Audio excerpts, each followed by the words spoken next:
Welcome to tonight's forum. Why did 74 million people vote for Trump? Co-sponsor Refuse Fascism and the Revolution Nothing Less show. We're going to be digging deeply into some questions tonight about the situation unfolding now. Welcome to tonight's forum.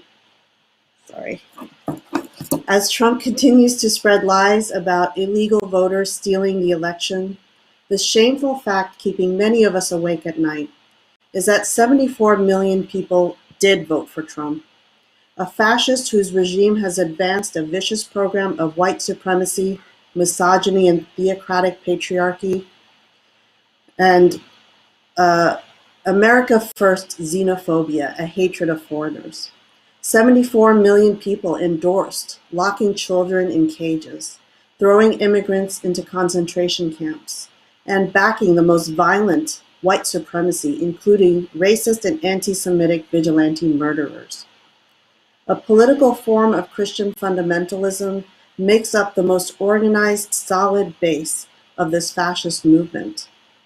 The 74 million include a large portion deeply mired in a world of lies, lunatic conspiracy theories, and an anti-science mindset that has already killed 250,000 people from COVID, with the pandemic now out of control. What accounts for this? What are at its roots and how deep are they? Is this a historical aberration? Will this movement fade away with Trump out of office? Or will it be further filled with revanchist determination? What is the danger, and what do we do about it? After my opening remarks, you're going to hear from 3 people who've been studying, writing, and speaking about this topic in very thought-provoking ways. And we expect to do this in about 90 minutes, but we may go a little bit over because there's a lot to unpack here. Now, before I introduce all of the speakers, I want to inform you that Amanda Marcotte, who was supposed to join us tonight, sends her regrets. She had a last-minute conflict and will not be able to be with us. But you are going to hear from Michael Coard, attorney and columnist for the Philly Tribune and host of WURD's radio Courtroom. And you can follow him on Twitter at Michael Coard, C-O-A-R-D. And you're going to hear from Chrissy Stroop, a writer, scholar, ex-evangelical, and co-editor of the anthology Empty the Pews, Stories of Leaving the Church. And you can follow her on Twitter at C_Stroop. And you'll hear from Andy Z, host of the RNL Revolution Nothing Less show, co-initiator of refusefascism.org, and spokesperson for Revolution Books. And he is not on Twitter really, but you can find his commentary at refusefascism.org and at revcom.us. My name is Coco, and I'm a writer and member of the editorial board of refusefascism.org, and you can follow me on Twitter at Coco_Das. So, Refuse Fascism formed in December of 2016 with this mission: to build a movement of people coming from diverse perspectives united in our recognition that the Trump-Pence regime poses a catastrophic danger to humanity and the planet, and that it is our responsibility to drive them from power through nonviolent protests that grow every day until our demand is met. With the slogans, "In the name of humanity, we refuse to accept a fascist America," "This nightmare must end," "The Trump-Pence regime must go," we have been bringing into the public square and the public discourse, number one, the problem that a vicious American fascist movement took a leap into the highest offices in the most powerful country in the world through the election of Trump and Pence.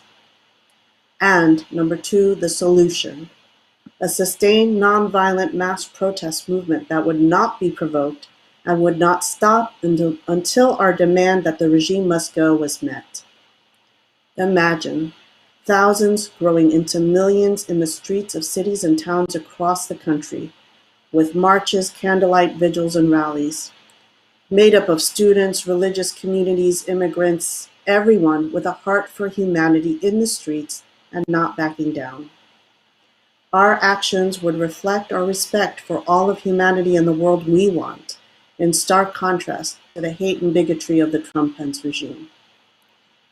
This could create a serious political crisis, compelling those in power to respond to our struggle from below and concede to our demand.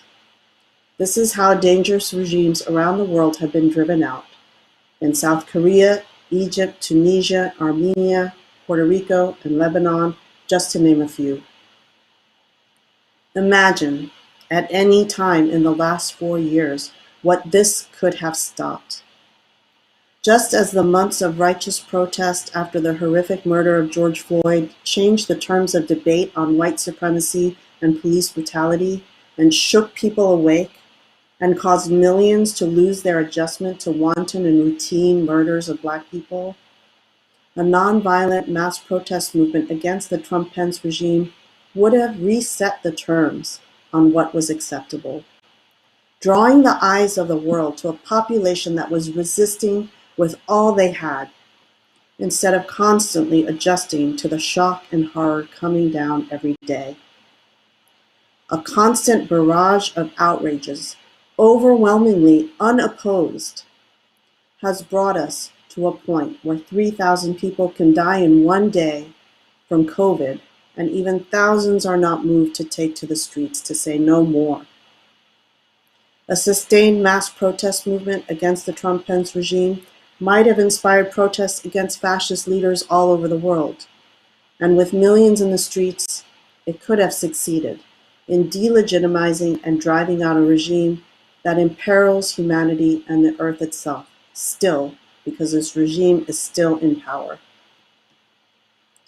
The founding call of Refuse Fascism stated, "Fascism has direction and momentum. Dissent is piece by piece criminalized. The truth is bludgeoned. Group after group is demonized and targeted along a trajectory that leads to real horrors."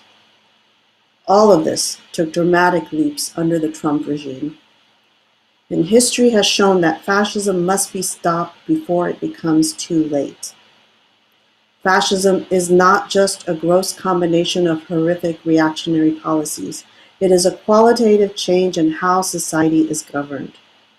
Fascism foments and relies on xenophobic nationalism, racism, misogyny, and the aggressive reinstitution of oppressive traditional values. Fascist mobs and threats of violence are unleashed to build the movement and consolidate power.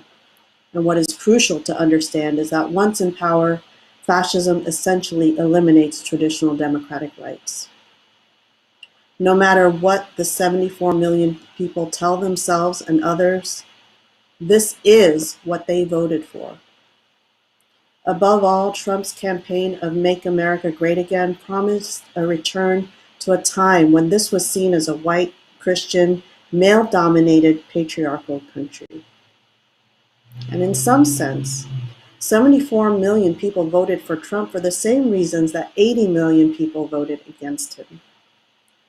This election was an existential battle for the future. Would we have a fascist government consolidating their power with the help of paramilitary secret police and other armed forces, racist vigilantes, fascist courts, and a supposed electoral mandate to bring the hammer down on Black and brown people, women, LGBTQ people, immigrants, protesters, the media, scientists, Democrats, and other quote-unquote enemies? Would our culture continue to degrade into one of schoolyard bullies, might makes right, and unmitigated selfishness? Or would we stop this trajectory? We succeeded in overwhelming Trump at the ballot box, not with the landslide it should have been, but with enough of a majority to make the attempted fascist coup nearly impossible. But voting alone has never been enough to stop Trump, especially with a mainstream media that won't dare even utter the word fascism, and a Democratic Party that will not dare veer from the rule book that the fascists have torn up. Contrast Trump's tweets to liberate Michigan, with the reluctance of Democratic Party leaders to impeach until they had no choice. When they were finally moved to impeach, they kept it within a narrow framework of the Ukraine scandal, but would not fight to enforce subpoenas, and would not call their base into the streets to protest the egregious crimes the Trump regime was committing. Fascists most often come to power through the normal electoral channels with a mass base of followers, rarely a majority, but often a large minority. The Nazi Party never won a free election, but through the normal workings of the German system, Hitler was appointed chancellor in January of 1933. And with his hands on the levers of power, he was able to win the obedience, complicity, and outright allegiance of the German people through propaganda and terror. On their rise to power, the Nazis suffered defeats and setbacks, but they continued to take over the streets and airwaves until they seized power. And then they went on to ban political parties, criminalize dissent, unleash legal and extra-legal violence, and change the laws until they could not be stopped without tremendous sacrifice. Trump did not win the popular vote in 2016 either, but he was able to win the election through an institution created to uphold slavery, the Electoral College. As fascists seize and consolidate power, if the people who recognize the danger fail to take a clear moral and political stand that overwhelms the fascist movement in the public square and in the public discourse, the unthinkable can quickly become the new normal. Trump's unhinged conspiracy theories about a stolen election is laying the groundwork to give this fascist movement the fodder it needs to mobilize a passionate, violent base, to seize power wherever it can, and to re-seize the White House.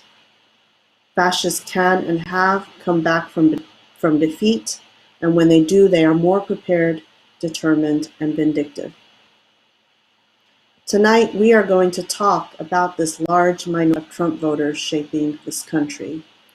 But I urge all of you watching to hold in your minds and hearts the great majority, the voters who rejected Trump, of people who cannot vote but live nonetheless in the crosshairs of this regime, and the people of the world, the 7 billion on this planet whose futures are tied up with ours, and to whom the people living in this, the most powerful country in the world, have a special responsibility.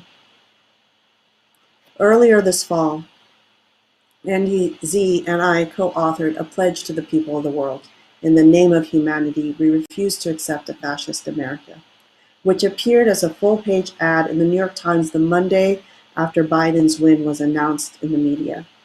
And it was signed by many people of prominence, including Cornel West, Noam Chomsky, Lily Wachowski, Arturo O'Farrell, Jodie Sweetin, Alyssa Milano, and many others, including our guests here tonight. And before we hear the rest of our presenters, we are going to play a video of the pledge read by some of the siders. The moral and political stand a people must take to defeat fascism is embodied in this pledge. As long as this fascist danger looms through a regime in the White House or in exile with 74 million followers, we must continue to build our numbers, our unity, and our resolve into a mighty nonviolent force that can rise up and drive this fascism out of government and society. After this broadcast, I encourage you all to sign and spread this pledge, which you can find at refusefascism.org. Not just as a statement of where you stand, but as a commitment to remain vigilant, to organize, to stay in the streets, and to not stop until this American fascism is brought to a halt. I want to thank you all for tuning in to this critical discussion. Let's begin.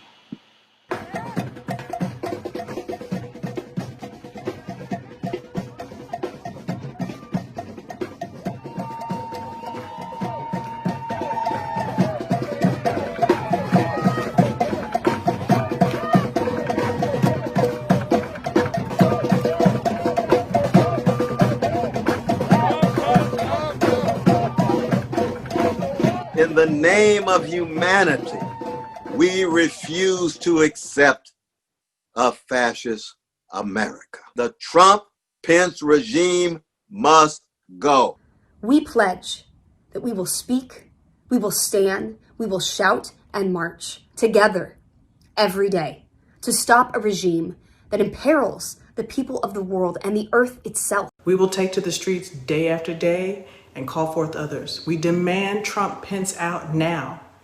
We will not stop until they're gone. We do not comply with the regime putting targets on the backs of Black, brown, and indigenous people, denying women rights and control of their own bodies, forcing LGBTQ people back into the closet. We do not accept a society ruled by hate and bigotry, ignorance and brutality, demeaning and cursing other people's countries, and threatening them with destruction. There can be no more children torn from parents and locked in cages. No more fire and fury from the mouth of a demented bully with his finger on the nuclear trigger.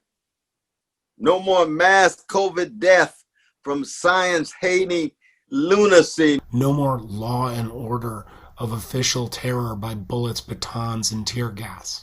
No longer can we live with howling mobs resurrecting Jim Crow, fascist thugs attacking our protests.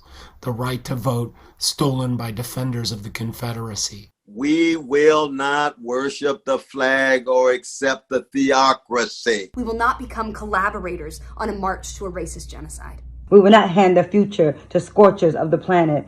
4 more years, 4 more months, and it could be too late. Too late to change the course of history as the Trump-Pence regime sabotages the election and drags humanity to the very edge of extinction itself.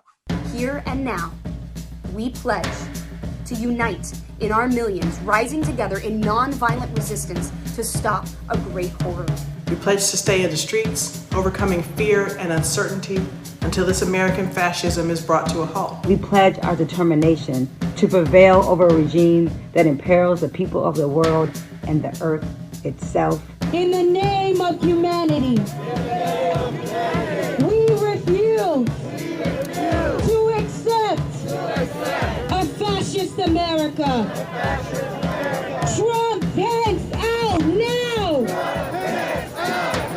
Trump Pence out now! Trump Pence out now!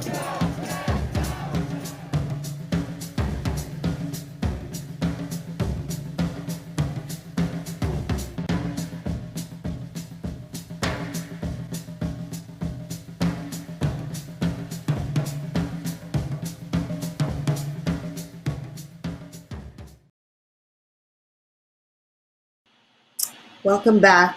You're watching the second in a series of 3 forums. This one is called Why Did 74 Million People Vote for Trump? And right now I'm very excited. We're going to hear from Michael Coard, who is an attorney and a columnist for the Philly Tribune and host of WURD's Radio Courtroom. And Michael is going to speak for a few minutes, about 10 minutes, and then we're going to hear from Chrissy Stroop and from Andy Z, and then we're going to open it up for discussion. Welcome, Michael. How are you doing today? I'm doing very well, and thank you for that introduction, and I'm certainly going to stick to my 10 minutes. You introduced me correctly as an attorney, but I always like to clarify that by saying that I am not an attorney who goes to court to get justice, because there's very little there. I'm an attorney who goes to court to expose the injustice, because there's a lot there.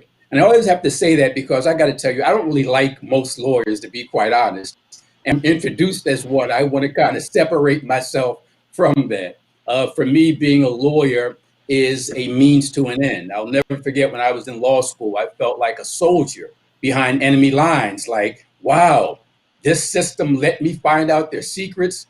What do you think I'm going to do with this? Become rich and famous? No, I'm going to use their system to destroy their system. Other thing I want to say before I get into my 10-minute presentation is that I always like to introduce myself as the angriest Black man in America.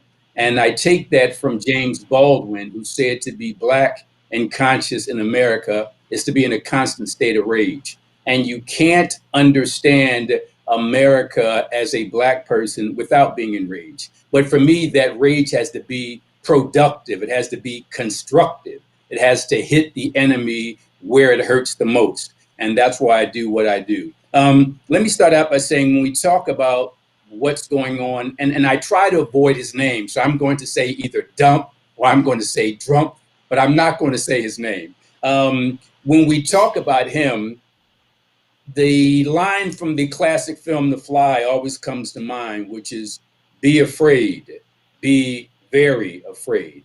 But I add to that, and then resist.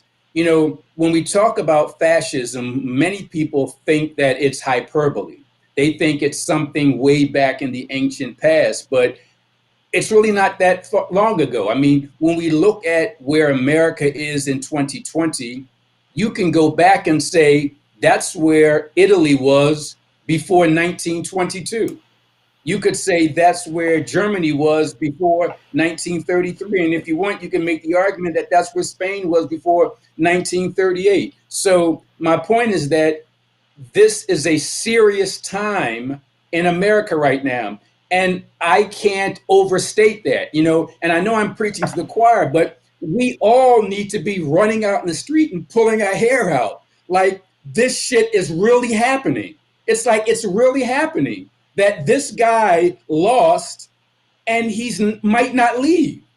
And he's telling people pretty much in coded language to get guns and just destroy America in the interest of promoting fascism. And again, that's not hyperbole.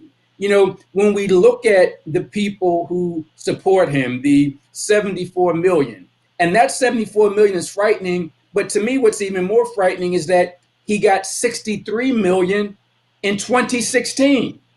He got 11 million more fascists to support him. That's a frightening concept. And I'd love to think I'm a student of history and politics. I would have bet you $1 million to a dime that he was going to be lucky to get 40 million. And I think I'm woke.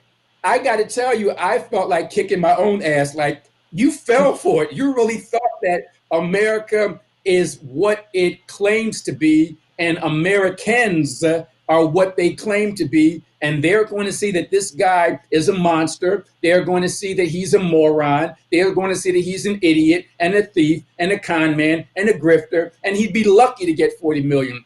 I do write for the Philadelphia Tribune, as you indicated. And after he won, I wrote that you can't really look at him and say he's an aberration. He's America.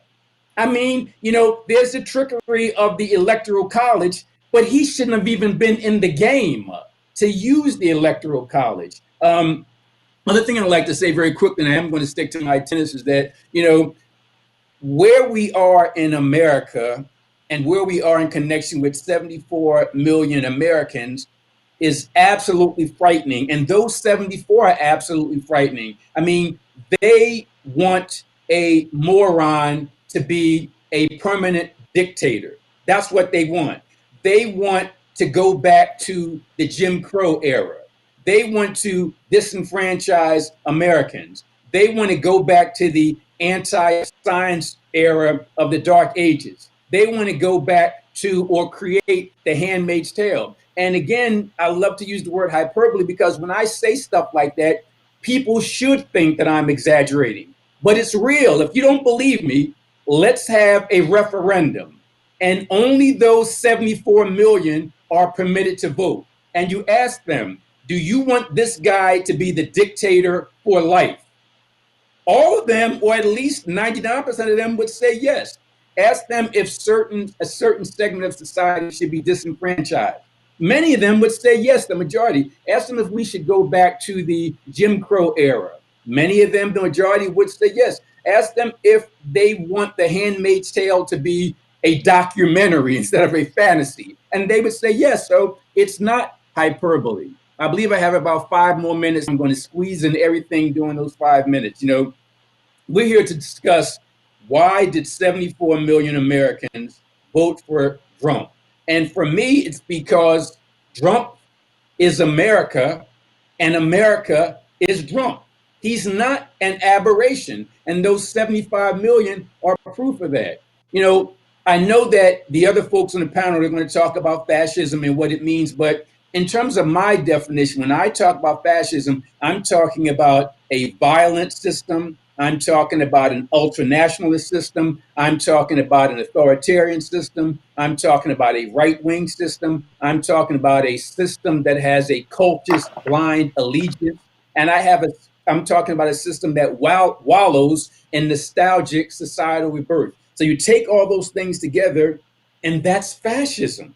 And that's what we have here. That's why I say it's not an aberration. And again, I'm not really that naive. I was fooled in 2016. I didn't think it was going to happen, but it did happen. But I always knew about what I called America's creeping fascism or creepy fascism. It's always been there. As a Black man, I'm embarrassed to say that President Barack Obama didn't do all that a Black man should do to undercut what this system stands for. And it's awkward and difficult and embarrassing for me to say anything negative about him, while I'm also saying negative things about Trump, because they're polar opposites. But that doesn't mean that American presidents, even the quote unquote good ones, didn't stumble into or give a wink and a nod to at least creeping fascism. The fact that Barack Obama in 2012 signed the National Defense Authorization Act is indefensible. And when I try to debate people about the merits of a Barack Obama, I have to say, well, yeah, I think I'm a great defense attorney, but I can't defend that. I mean, you can't sign a law, in this case, the 2012 National Defense Authorization Act, and you know it talks about indefinite detention, not just of quote unquote foreign terrorists, but domestic Americans. That's what that law allows. It also allows rendition. So if we can't torture here in America, we'll send them someplace where it can be. You would think that that's something that wouldn't be considered by our quote unquote best president, but it's not so much the presidents, it's more so the system that we have to be concerned about. But don't get me wrong, there's some egregious monsters in that system. I mean, I never thought, and again, I got to admit that I'm embarrassed about being as naive as I was, because I never thought that in my lifetime, a president would unleash a secret, heavily armed, camouflaged federal paramilitary force in public on peaceful protesters, throw them into an unmarked van, take them to an undisclosed location, and then decide we're going to let them go. That happened. That happened in July of 2020. And the fact that that happened, that's why, for me, when we have these discussions that we're having, if nothing else, I hope it forces people to realize how serious this stuff is. This is not a situation where some intellectuals and scholars and academics are talking about what could happen. This is happening by a man who was endorsed by the KKK, by a man who talked about Nazis being very nice people, by a man who not only did what he did in Portland, but talked about taking it to Philadelphia, where I am, and Detroit and Chicago and all over the place. Frightening, frightening concept. But let me wrap it up in my final 3 minutes, I believe, by saying this. When we talk about America, and I started out by saying that as horrific as Trump is, and he is horrific, and anybody would be better than him. Anybody would be better than him as president, because he just unleashes his brand of fascism. So don't get me wrong, I'm appreciative of the fact that he lost, but the battle's not over. I appreciate the fact that he lost, but we got to understand that America, and not just those 74 million, but America itself. Let me break it down in 2 minutes. Let's start in 1492. the beginning of America before America even began. So on the first day, even I'd like to call it pre-America, 1492, you see what happened there. We all know that history. No need to talk about it. Fast forward to 1619, pre-America, basically British colonial America, enslaving people like me. That's America. Then we fast forward to 1704, the beginning of today's municipal police departments, because it was in 1704 with the colony of Carolina that the slave patrols began. And how did that begin? With white men aged 21 years and older being deputized to basically beat the hell out of and control black people. And from that in 1704 morphed into municipal police departments we have today. Fast forward to 1776, we got 56 white male property owners signing this declaration, and 27 of them were involved in the slave trade. Fast forward to 1789, we get to the founding document of this country, the United States Constitution. Well, how could that fundamental law of the land, that document, the U.S. Constitution, look at black folks as subhuman, a fraction, 3/5? How could that Constitution say, hey, we know slavery is bad, but we're going to allow the importation of black folks for another 20 years? We're not going to end slavery in 20 years. We're just going to stop bringing in Africans. That's written down in the fundamental law of the land. Then there's the runaway return clause saying that, hey, if you're in a free state or free territory or free colony, and well, if you escape to a free territory or a free colony or a free state from a slave state or slave territory, that free area, based on the Constitution, must send you back into slavery. That's written down. And then we got the Electoral College and so many other things. Again, 1789. Fast forward to 1790, right here in Philadelphia. George Washington enslaved 316 black men, women, and children in Virginia. And then in 1790 comes to Philadelphia, where America's first White House stood and illegally held 9 black men, women, and children. That's the God of America, George Washington in 1790. Fast forward to Dred Scott, 1857. People will be shocked to know the Dred Scott decision of 1857, I'm going to wrap it up in a minute and a half, that the Dred Scott decision of 1857 has never been judicially overturned. Yes, legislatively through the 13th and 14th and 15th, but there's no court that ever overturned it. And here's the proof. Remember I said Dred Scott, 1857.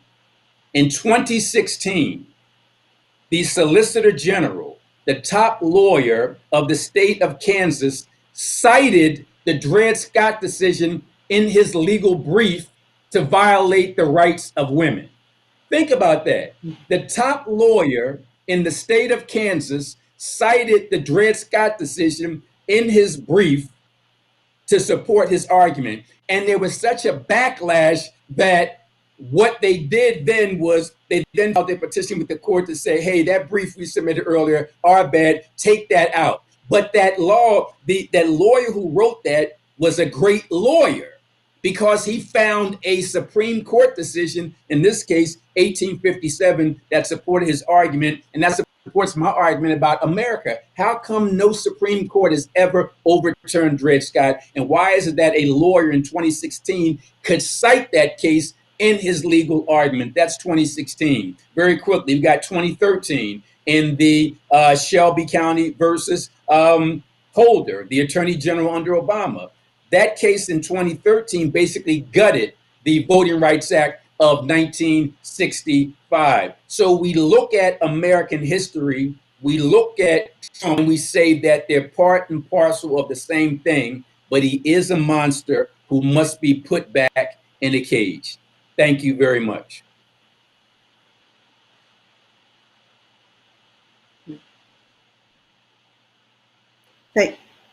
Thank you, Michael. That was such an important history, and I think it's important for people watching to know. Many of you probably do know this, but Hitler and the Nazi Party actually looked at American anti-miscegenation laws and Jim Crow as a model for their Nuremberg laws.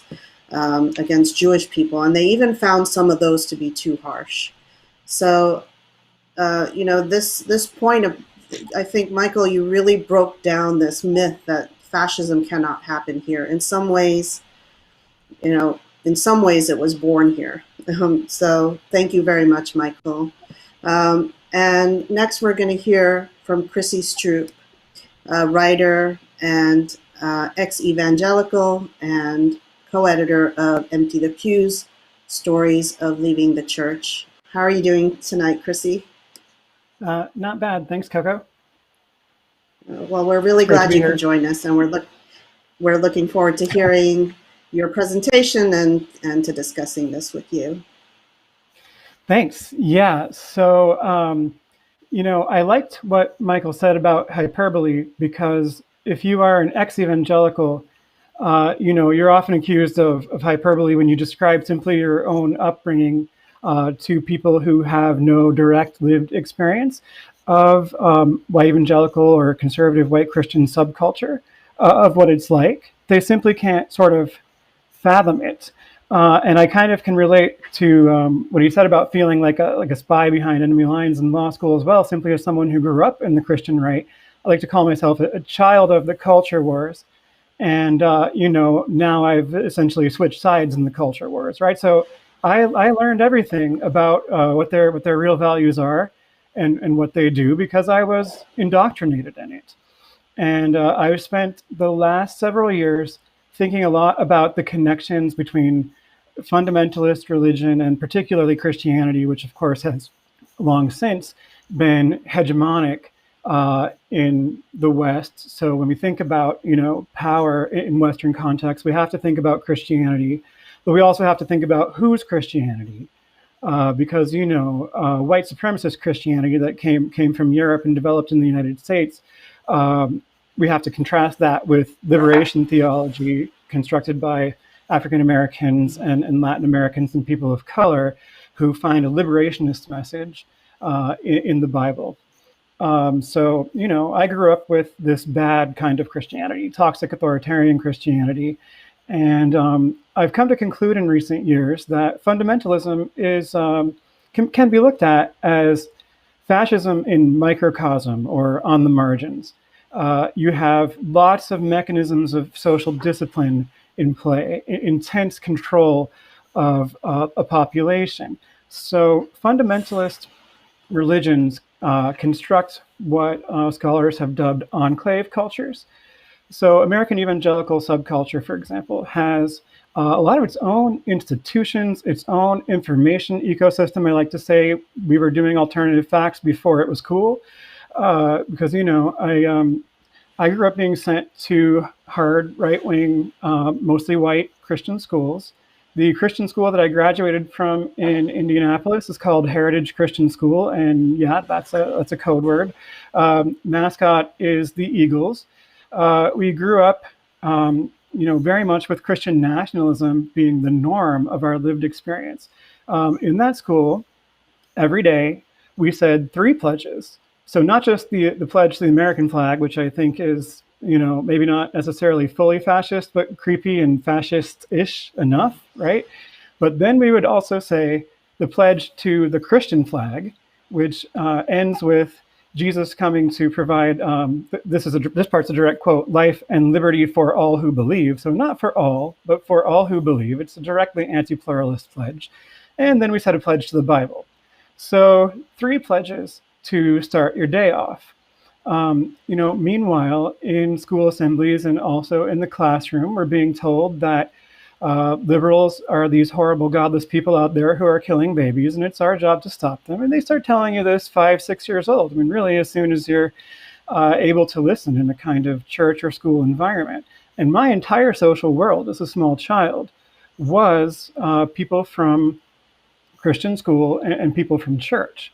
That was pretty much it. So you're constantly in this environment where everyone is basically the same as you, and you're being told that people outside of that environment are dangerous. They are collectively referred to as something called the world.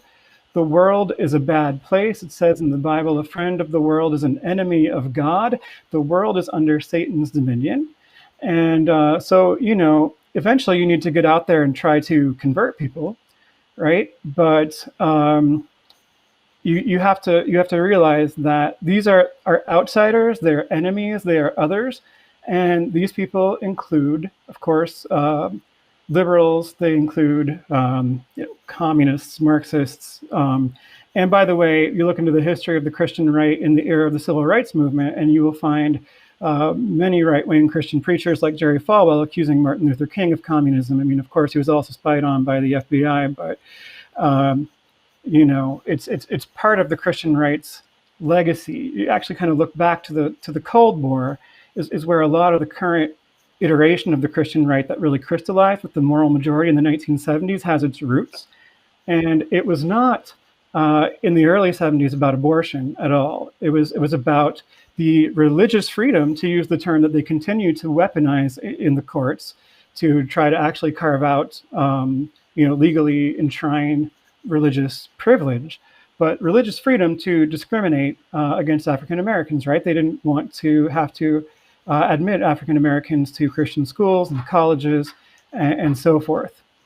That became, of course, more impolitic for white evangelicals who wanted to be regarded as respectable, and many do, by the late 1970s. And so rallying around abortion, which was pretty much the brainchild of Paul Weyrich, working with Jerry Falwell and some others, became a sort of proxy for the white supremacism that the Christian right's voting patterns still uphold today. They, of course, most of them, if you ask them, are you a racist? Are you a white supremacist? They will say no. But, a bunch of Southern Baptist seminaries just released a statement denouncing critical race theory as against the Bible. So it's pretty clear where they stand. So you want to talk about these Trump voters and the theocratic aspects of that. You want to talk about it by the numbers. Well, so that 74 million, 40% of them were white evangelicals. White evangelical Protestants who have been through Trump's entire 4 years, and even before, once he became the candidate in the 2016 primaries, the single most Trumpist demographic in America. White evangelicals are the big outliers on everything, from their views on marriage equality to the Trump regime's Muslim ban. They're simply more conservative, if you want to call it that, more fascist, I suppose I would say, than any other group. And there's a lot of physical abuse and sexual abuse that goes on in these communities, as happens in any kind of authoritarian climate, where certain hierarchies, social hierarchies, are enforced, in this case, white supremacist patriarchy.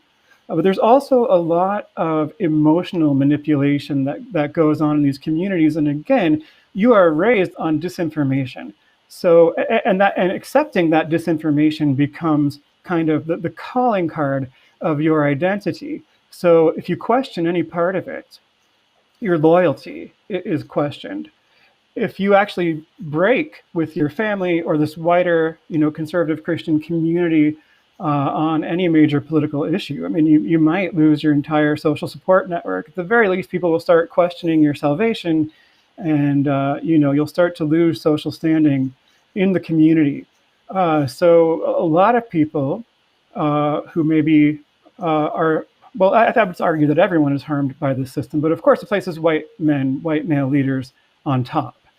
But a lot of white women are willing to go along to get along here for proximity to power, and it sometimes can be some of the worst enforcers, particularly of gender norms. And unless there is really something about you, your identity, your personality, that makes you start to question this, I think for most people it's just easier to stay. Certainly the indoctrination that comes from your earliest years. I mean, I remember as a very small child, I think I was about 4, when my dad prayed through the prayer of salvation with me, and I was told that if I didn't accept Jesus into my heart, I would go to hell, and hell is a literal place where you are tortured and burned forever. It's really scary. And I remember being up some nights crying, thinking, did I do it right? Am I really saved? Am I going to hell? So they start instilling this fear in you from day one, really, of your life, and then telling you that to be safe, you have to do everything that our community says, and don't look too closely at what's going on outside there, because that's from the devil. Your doubts are maybe literally, the work of demons infiltrating your mind. You cannot trust yourself. You're basically taught to gaslight yourself. So these are the kind of people that we're dealing with. Now, I have to admit that I, too, was kind of taken in toward the end of the election by a lot of the optimism that was going around in Democratic circles about a big blue wave. And I hoped, at least, that was going to prove correct.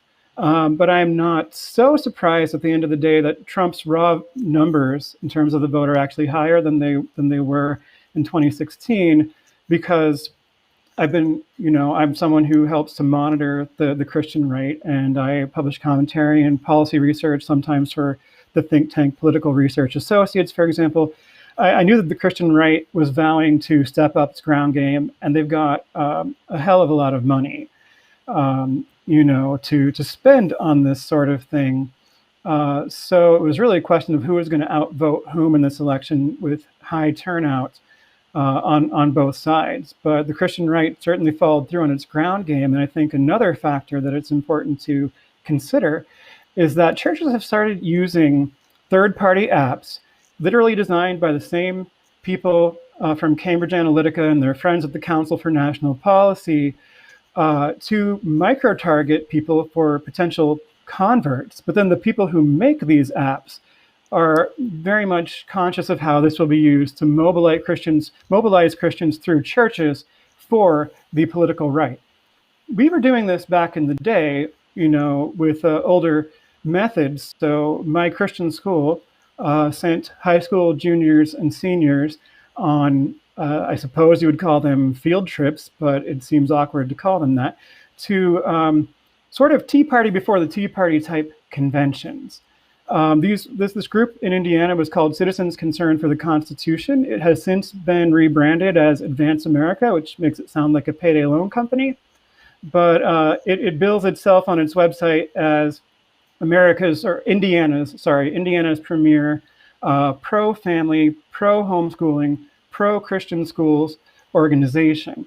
So we went to their conventions, we gathered their voter guides, and then on school time, students were, sent out of class to stuff these voter guides basically in envelopes and direct mail them out to people affiliated with our school or on our address list. Well, now they're using digital manipulation through the same thing. You go to a church, you might sign in with a computer, give them the information about yourself. You might, register your kids in their computer system so that, supposedly for security, so that you make sure you pick them up from Sunday school after the service is over or whatever. But these apps are collecting your data. They're not protecting it. And then it's being gathered and used by Council for National Policy and Republican operatives, with the full knowledge of the Christians who create some of these programs that churches use. Some pastors don't necessarily know their churches are being manipulated this way, but it's actually quite a brilliant strategy, because these white evangelical churches have always been bastions of white supremacism. And to be sure, majorities of all white Christian demographics voted for Trump. So also a majority of white Catholics, a majority of white mainline Protestants. But again, not in the same numbers as evangelicals, but it is mostly traditionalist Catholics, some mainliners, and then also Mormons who kind of make up the rest of that Christian right base. That Trump has actually shown that he values at least their loyalty throughout his 4 years, because he's pursued the Christian right's agenda of trying to overturn Roe v. Wade, trying to ban abortion, trying to carve out more and more religious exemptions, trying to take away access to healthcare and rights for trans and gay individuals. And, you know, so these are the kind of people that we're dealing with. And I have to admit that I, too, was kind of taken in toward the end of the election by a lot of the optimism that was going around in Democratic circles about a big blue wave. You know, so and of course, moving our embassy, the U.S. embassy in Israel, from secular Tel Aviv to Jerusalem with all of its poignant religious symbolism to, all the three major Abrahamic religions. That's been a goal of the Christian right for a long time, or at least of evangelicals, because of their belief that it's necessary for their end times prophecies to play out. Even George W. Bush would never have moved our embassy to Jerusalem, because it's an extremely destabilizing, frankly stupid foreign policy move. Trump did it because he has been rewarding his most loyal base. And so some of the last things I want to say, before, I suppose my time is probably up, but before I turn it over, is that, we often hear that Trump has duped these poor marks. He's using Christians, he's using evangelicals. How could they support him? This is just entirely the wrong framing. They've been using Trump this entire time more than he's using them. Many of them, know he's a repulsive person and frankly not very smart, though they'll never say it out loud where the public can hear. Some of them don't like him, but they like what he does.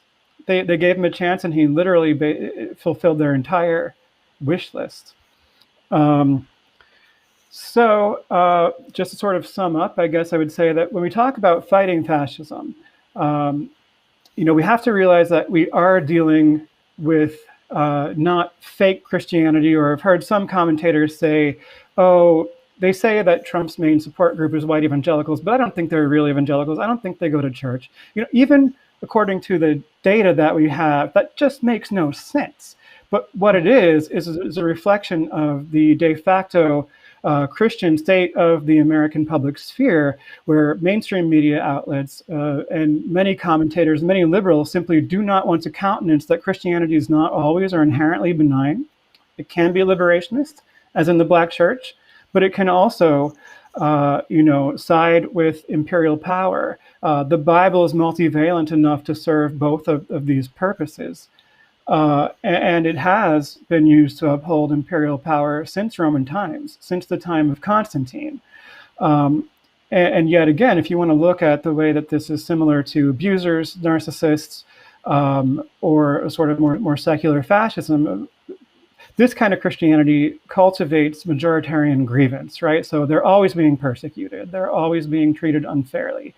And no, they're not going to go gently into that good night now that Trump has been defeated in this election. In fact, many prominent evangelical voices are insisting that Trump actually won the election, selling the voter fraud lie, pushing all kinds of disinformation. Anti-democratic, anti-pluralist, and in the case of America, you can't separate it from white supremacist Christianity, is a very serious threat to democracy and human rights. Hierarchical institutional churches have, generally tended to uphold fascism. I mean, just look at the Vatican during World War II. And again, this is something that polite people don't like to say, but most of the rank and file Nazis were Christians. We like to associate the Nazis with the occult because I think it helps to other them more and make them seem less like us. But most theologians, Protestant and Catholic, backed Hitler's regime. And most white Christians in America back Trump's regime. We have to face that, and I think that if we want to dismantle this system, then we have to include the Christian supremacism there and embrace pluralism. So not go all in for French Revolution style anti-clericalism. Let's not chop the heads off of bishops or anything, and certainly let's not alienate the Black Church or other believers of different confessions who share values with secular Americans like myself. I'm an atheist at this point because I had quite enough of Christianity growing up the way I did, and then having to figure out why I always felt different and figuring out that I'm a trans woman. But what we need is coalitions of secular people and believers around shared values rather than shared beliefs. At the same time, we cannot sidestep that some very large branches of Christianity that we need to understand as such are very harmful to the cause of democracy and human rights.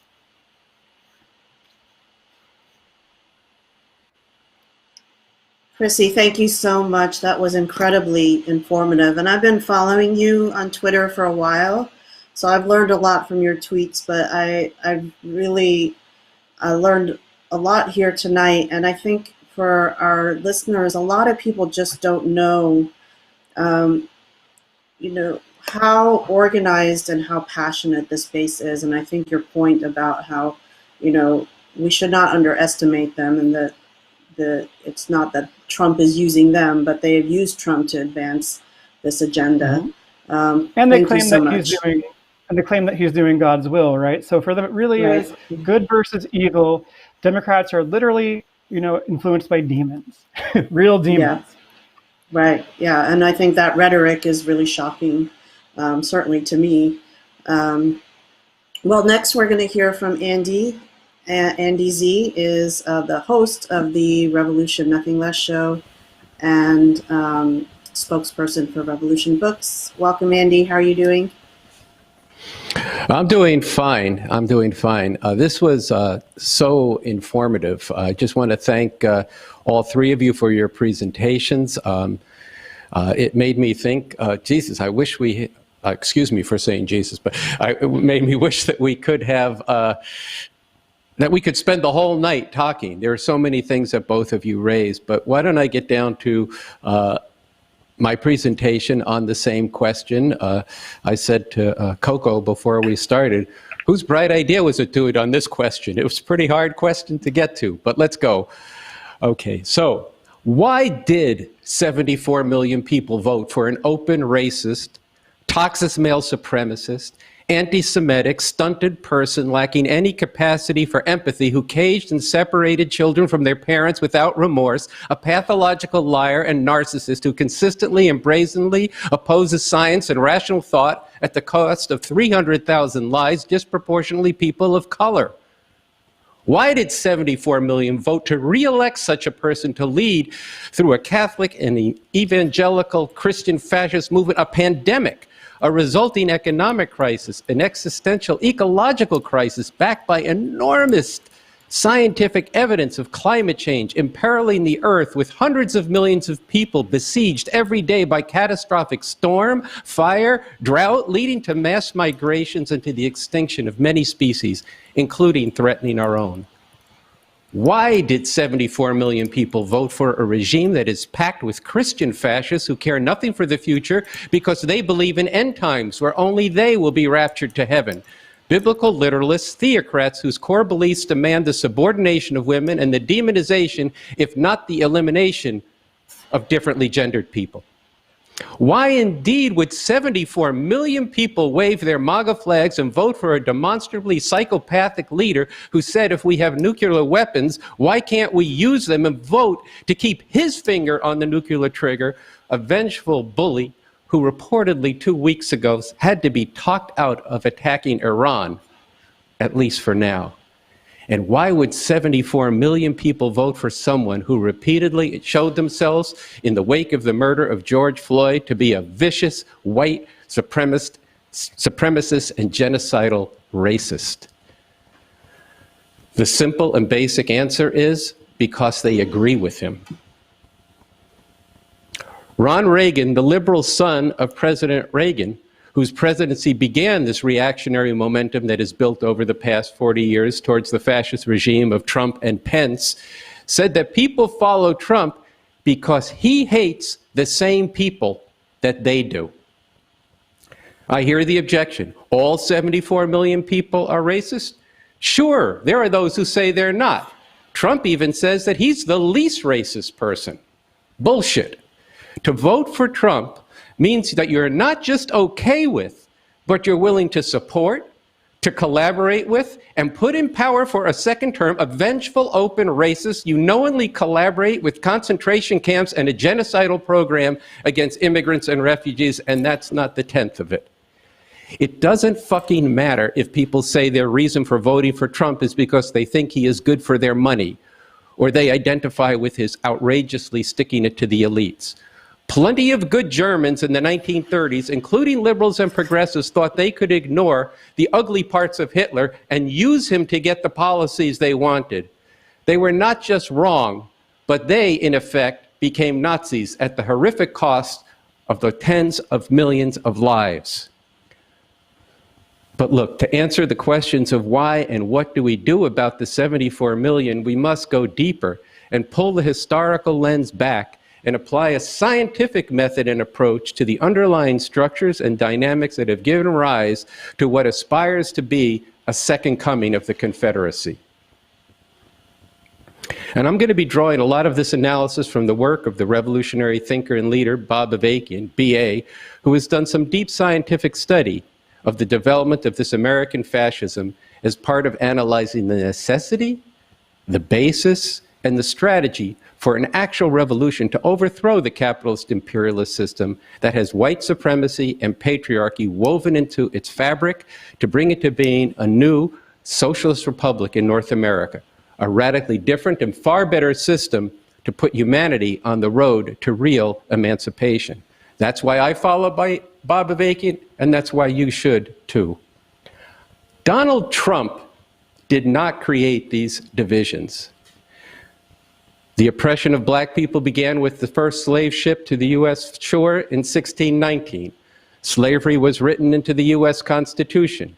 It took on new horrors with the betrayal and reversal of Reconstruction, with its violent apartheid that permeated every sphere of black people's lives under Jim Crow and has continued in new forms with a viciousness that seeps into and permeates every metric of the masses of black people's lives today.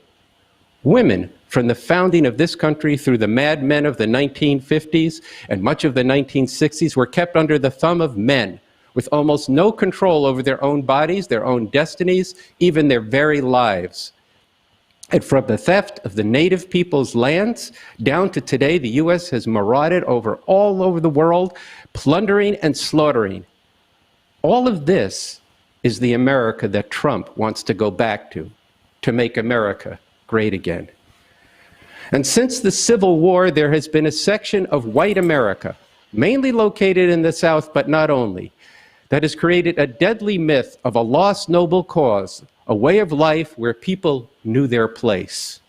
Through 2 world wars and a depression, this myth has persisted, and the oppression of the masses of people continued in new and ever more vicious and perverted forms.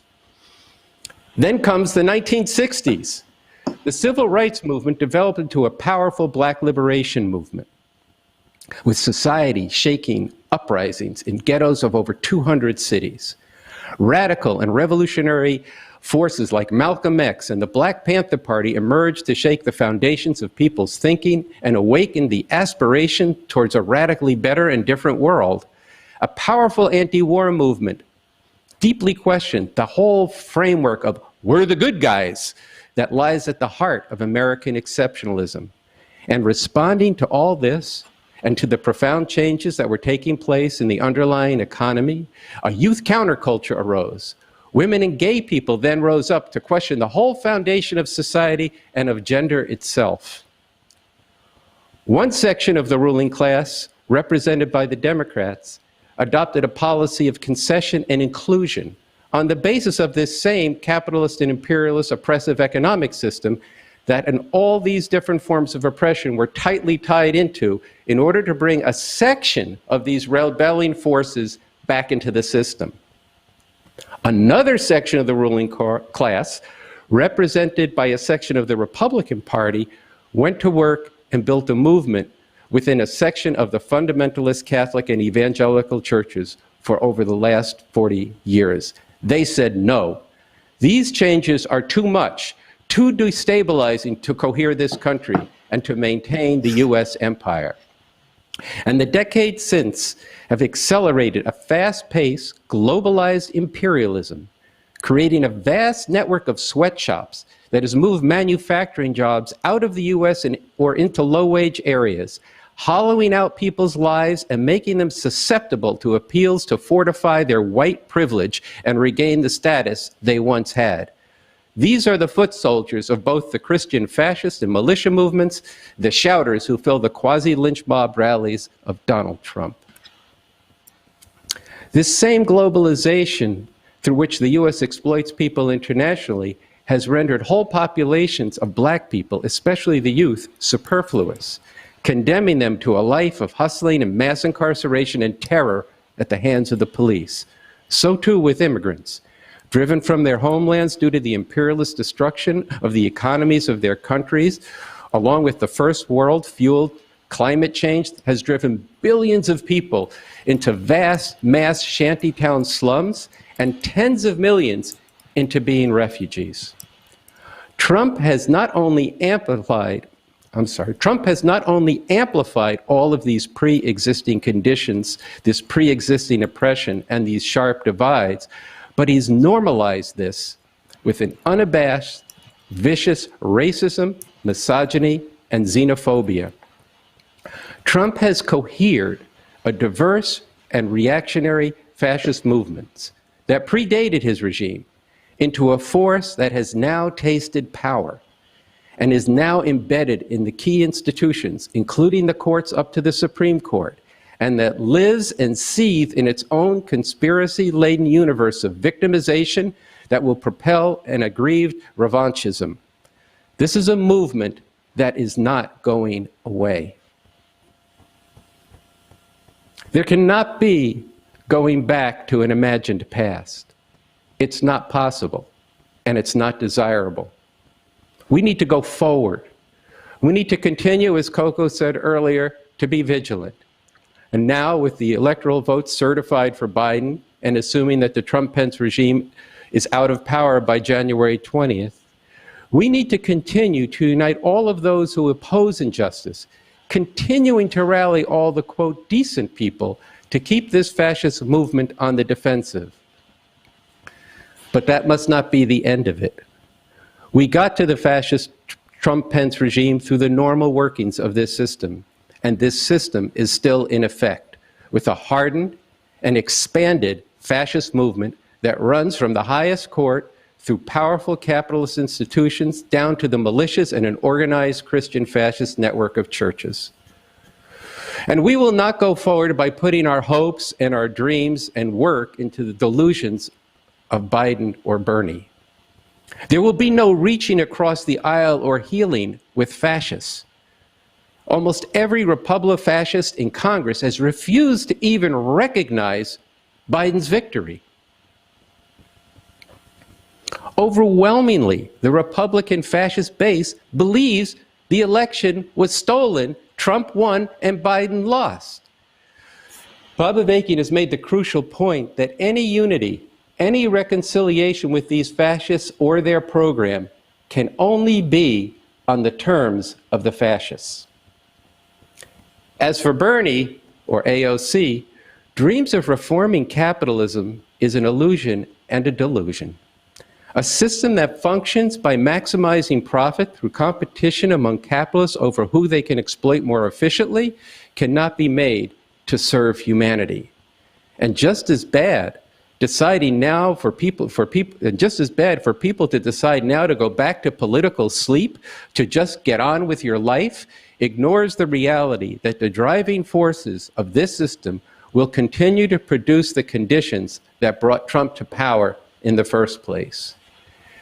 There is a tremendous struggle to be waged for the future. This is a struggle not just to prevent the return of a fascist regime, but for a radically different and far better world that is not trapped in a system whose very nature sets people against each other, competing just to survive.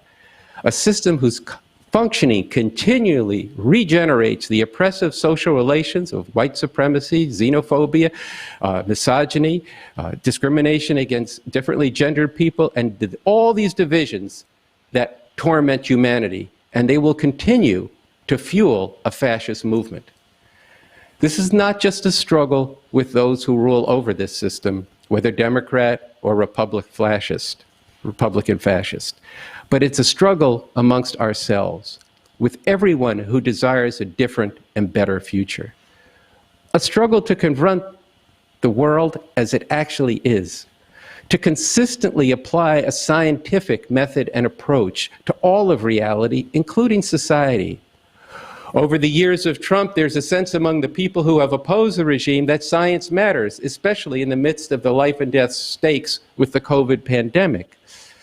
But a scientific method and approach needs to be applied to the complexity of society and its transformation. It's not okay to just believe those things that make you feel comfortable and ignore those things that discomfort and challenge you. The hour is too late for such an indulgence. And worse, it selfishly ignores the cost to people here and all around the world. There is leadership, extraordinary leadership for this great struggle in Bob Avakian and his development of the consistently and thoroughly scientific method and approach of the new communism. There is not only the means to understand the world as it actually is, but a pathway to begin to work today to bring forward the people to lead an actual revolution when winning becomes possible. This is a hard road for sure, but there is no future for humanity or for the earth we live on under this system, yet there is in the new communism a way forward to a radically new and better world. So here I make an invitation. And it is also a serious warning for failing to even engage this new development, this new communism, is a choice. And it's a choice that has a cost to the future. You are saying to yourself and to the world, I'm good. What me worry about the earth and the 7 billion who live on it? But as Coco said, the fight against fascism is not over. The Refuse Fascism pledge to the people of the world must continue to resonate far and wide and become not only a needed political and moral compass, but an organized expression of a network ready to act with nonviolent determination to not allow fascism to grow and dominate and terrorize humanity. The next 40+ days until Trump and Pence are gone from power continue to present real and present danger. Our vigilance matters. So in closing, I want to say to all those who have taken up the call from Refuse Fascism and to my fellow panelists who've exposed the dangers of what we face with these 74 million people voting for this Trump-Pence regime, our pledge remains, quote, to hold firm to our determination to prevail over a regime that imperils the people of the world and the earth itself. And we closed by saying, in the name of humanity, we refuse to accept a fascist America. So thank you, and let's talk.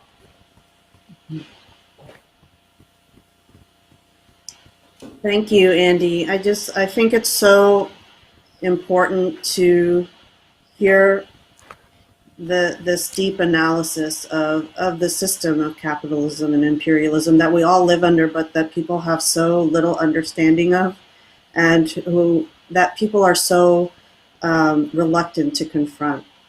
And to hear from voices such as yours and from Bob Avakian, and to hear communist voices at a time when you have fascists in power who are dominating the airwaves and who are normalizing and taking the terms of debate so far to the right. I really want to echo that, and thank you for being with me and for bringing this to the discussion. It's very rich. I want to give everybody a chance to think about what all of the speakers have said, and reflect on the fact that you've heard 3 people take on this question from different perspectives to give us a very multi-dimensional understanding of this question. Why did 74 million people vote for Trump? And I want to give them a chance to reflect on what the others have said and think about where they agree and disagree, and prepare for a lively discussion. I think we are going to be, it's safe to say we're going to be going beyond the 90 minutes, but I hope that you find this stimulating and important, and that you'll stick with us.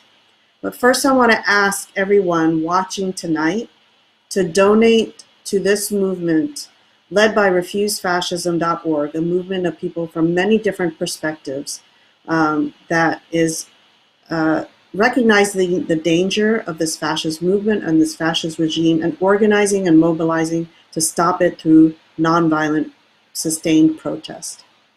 And I want to ask you to donate to this movement. You are getting to hear a conversation on American fascism and what to do about it that you will not hear anywhere else.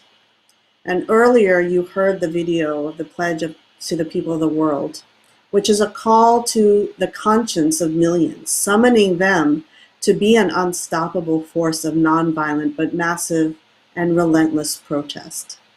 This pledge poetically carries the existential weight of the Trump-Pence fascist nightmare, as well as the hope for the future that we can create by acting together now. And in this fog of uncertainty, while many are counseling conciliation, this pledge provides moral clarity and political direction. It sets a standard for who we must be and what we must do now. And how far this reaches, and all of the messages and materials of Refuse Fascism, this strategy and this need to drive out and drive back this very dangerous movement from government and society, that depends on you. If you appreciate tonight and want it to be seen by many, many more people, and you want more events like this, I want you to look at the graphic down below, and that tells you how to donate. And I would like you to pick one of those methods right now, and please give generously. And while you're doing that, I have an announcement to make that this Saturday, December 12th, 2 days before electors meet to make Biden's win official, Trump's mindless followers will rally in DC behind this fiction of a stolen election. But this cannot go unopposed. At Black Lives Matter Plaza, away from their rally and in front of the White House, Refuse Fascism is calling on everyone with a heart. If you are in DC or near the DC area, come and join us at Black Lives Matter Plaza at 12 noon and declare with us. Stop trying to overturn the election. Stop your murderous COVID program. Stop your dangerous war moves. Stop whipping up MAGA fascist mobs. Trump Pence out now. This demand is still relevant. Between now and January 20th, at the rate of deaths per day, we could see at least 90,000 more people dead from COVID by the time Biden is inaugurated. Every day that Trump remains in power, he has the potential to do tremendous world-changing damage, and it is still up to us to stop this.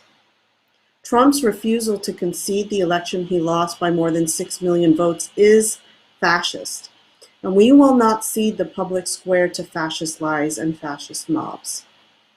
We will not allow the regime to gain strength to carry further the nightmare of the last 4 years, and we will come into the public square nonviolently to make clear they lost, they have to go, and they cannot decide the future. But to do these mobilizations, it takes funds.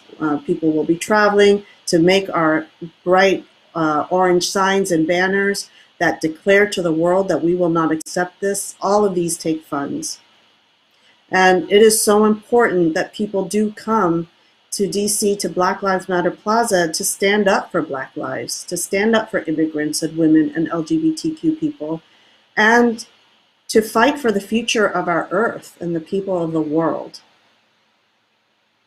What could be more important than that? And we know that there are a lot of people hurting right now. There are people who may not survive. They don't know how they're going to survive past their next check, which is why it is even more important that the people who can, whatever you can give, that you give to this movement that has been in the streets for 4 years and is not going to give up and not going to stop mobilizing and organizing to stop this fascist nightmare. Right now, there is a $6,000 match, so all of your donations will be matched up to $6,000 until our next forum, which is next Wednesday, December 16th, and we will be discussing then COVID, a case study with life and death stakes, science, epistemology, conspiracy, and fascism. And you can also donate by participating in our online silent auction. From now through December 20th. You can bid on beautiful visual art, music, and literature at a variety of starting bids. You can check out Dred Scott's powerful print called Revolt, which is inspired by the paintings of Jacob Lawrence. You can get a private lesson from a chef, or a beautiful quilted mug mat, the perfect landing zone for your winter mug of hot cocoa. And you can get political posters that will be the artifacts and the memorabilia of this crucial turning point in history that we are living through. And look, I want to say that it will not be soon enough that the Trump-Pence regime is gone from the White House, and they must never be allowed to come back. But we cannot let down our guard or go to sleep. So many lives still hang in the balance. The future is unwritten, and we must be the ones to write it. What is worth more than a future in which humanity does not need to fear fascist terror and mass death and has a chance to thrive? So please give generously to this great cause, participate in our auction, and help us to keep growing this critical, crucial, very important movement for humanity. So now we're going to go back to the panelists and talk about how we can tease this apart further. I want you to feel free to respond to what other people have said, air your disagreements, air your, pose questions to each other.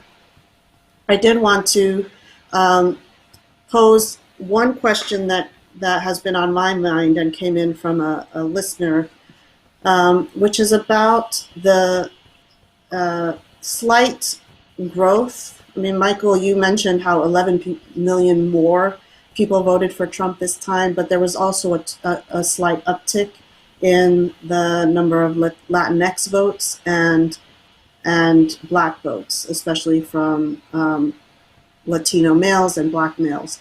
I was wondering if you have any insights or comments on this, on what could be driving that. And well, just in a, yeah, go ahead. No, I'm sorry, please continue, I'm sorry. No, go ahead. I think I can save my the other part for later. Go ahead and start us off. And I'm glad you raised that issue, because for me, the fact that more Black men voted for him this time than the last time, for me, is like the elephant in the room. I'm on the one hand, I want to address it. On the other hand, I'm hoping nobody brings it up because I'm so embarrassed by it. But the reality is that it has to be addressed. And, I just, at the outset, I want to say, because they're dumbasses and don't know any better, but that would just be name calling, so I'm not going to say that. I don't know the answer, apart from the fact that, and I think it's a microcosm of the question I was going to pose to the panelists. And that question is, especially in regard to what Andy was talking about in terms of need to address the issue of capitalism. So I love hip hop and I teach hip hop. But for me, one of the problems of hip hop is that it glorifies the notion of wealth. It glorifies capitalism. It's all about getting the stuff for yourself. And I say that because I think that back in the 80s and 90s, many of the rappers looked up to Dump. They said he's the man. He's got all the wealth. He has all the stuff that they aspired to do. So I think to a certain extent, there's a little bit of that. Here's a man that has everything that a man in America is supposed to want and is supposed to have. So if that's the gold standard, and I, as a Black man, I'm on the bottom of the totem pole, if I can be like him, then that's a good thing. So if anybody asks me how do I explain it, I would say that it's kind of like the same thing that and I love this approach by the Black Panther Party, that when they would go into the hood, they would try to disabuse Black folks of the notion of wealth for self. they would explain that, yeah, we're doing this free breakfast thing and we're doing this free healthcare thing, but it's not designed to help you individually. It's designed to help society, to help the masses. So I think because many Black folks, Black men in particular, I'll say, because I'm representative of them, fell into the trap of believing that since we're so far on the bottom, the best way to get from underneath that is to try to be like the person on top. And to the extent that many Black men try to make the macho argument that, hey, I'm a straight, strong, money-making Black man, and I want to be like this guy Dump. So if Dump is anti-trans or anti-gay or anti-poor or whatever he's anti, I want to be like that. So to answer your question, I think it's ignorance, not in terms of being stupid, but ignorant in terms of not looking at the big picture, thinking that if I'm like him and do like him, then I win. But really, you don't win. You actually lose. Does anybody else want to jump in next? Well, I'll just say brief. No, go ahead. Go ahead. Why don't you get a jump in this?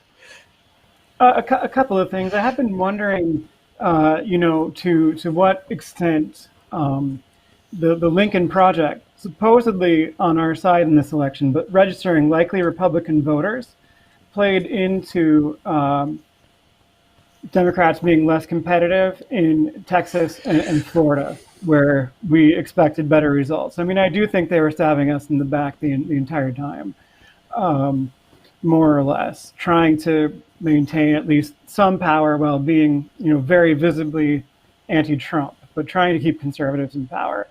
I will also say that, while church, and particularly churches that, historically are associated with liberationist movements of people of color can be strong forces for liberation and community, they sometimes still also uphold patriarchal norms.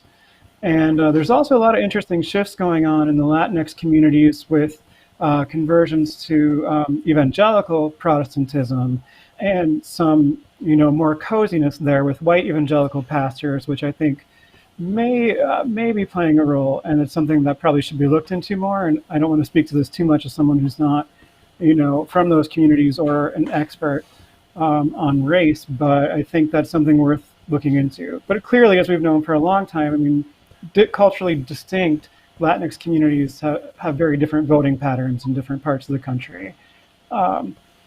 As you know, I mean, Cubans in Florida, for example, for a long time upheld as an example of, conservative voting bloc because of their opposition to communism. So yeah, those are all things that I think could be worth looking at.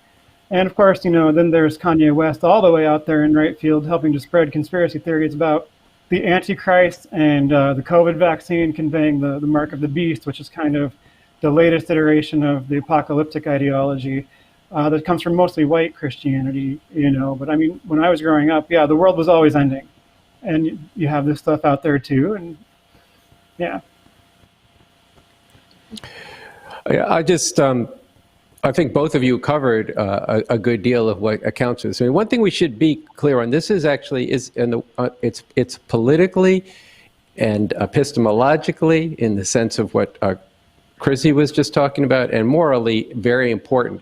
It's actually not a lot of people. Actually, Trump still got less black votes than George W. Bush got. I mean, it's just not statistically that.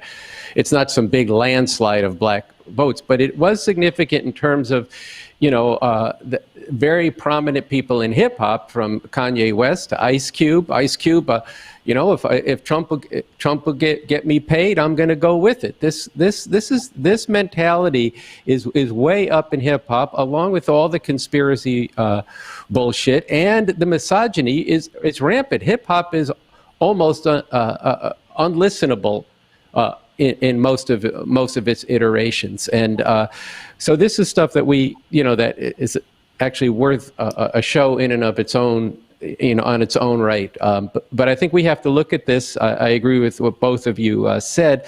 I do want to point out that just a quotation from where some of this misogyny and comes together with a black woman, this fool, Candace Owens, who said there's no society that can survive without strong men. In the West, the steady feminization of our men at the same time that Marxism is being taught to our children is not a coincidence. It is an outright attack. Bring back manly men, end quote. Now, I know she's a regular commentator on Fox, but these are the kinds of ideas that permeate the culture, and it's going to have an effect.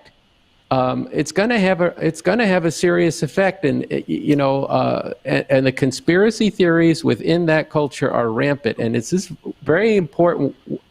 This is why there has to be a serious discussion and necessity for people to get a reality-based view of the world, a scientific understanding of the world, and not this,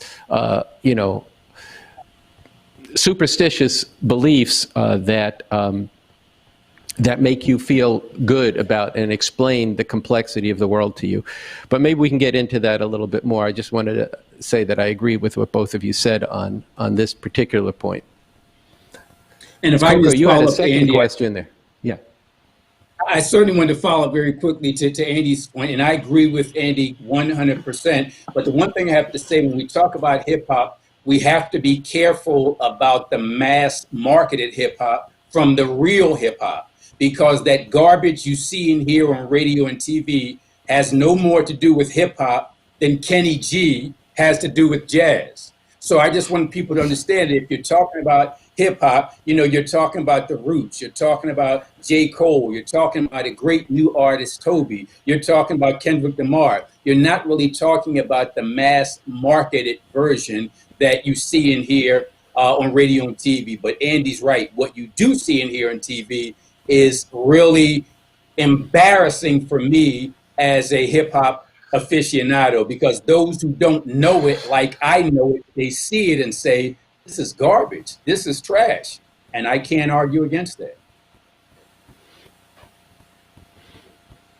So, Well, like you said, this is a whole other. This is a whole discussion on what was. We've had actually on the Revolution Nothing Less show. We've had Chuck D on and interviewed him with my colleague Carl Dix, who was actually on your radio show, and this is a important question, how the radical and revolutionary edge of hip hop was driven out in the 90s and this gangster rap was put in its place. It had to do, it's in the cultural sphere, what happened on the streets with crack cocaine and things like this. So this is a big discussion, and that people, that same ideology of I'm a self-made man, I'm all this kind of crap, without actually taking a look at who gets backing, who doesn't get backing, and all these kinds of things are important. And what ideology you're promoting, what set of ideas, it makes a difference.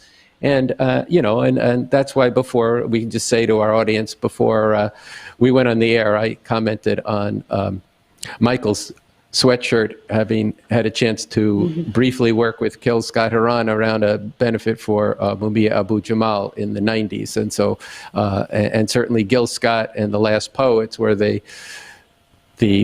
if you will, the originators of hip hop before there even was such an idea. But anyway, Coco, you wanted to get in with another question.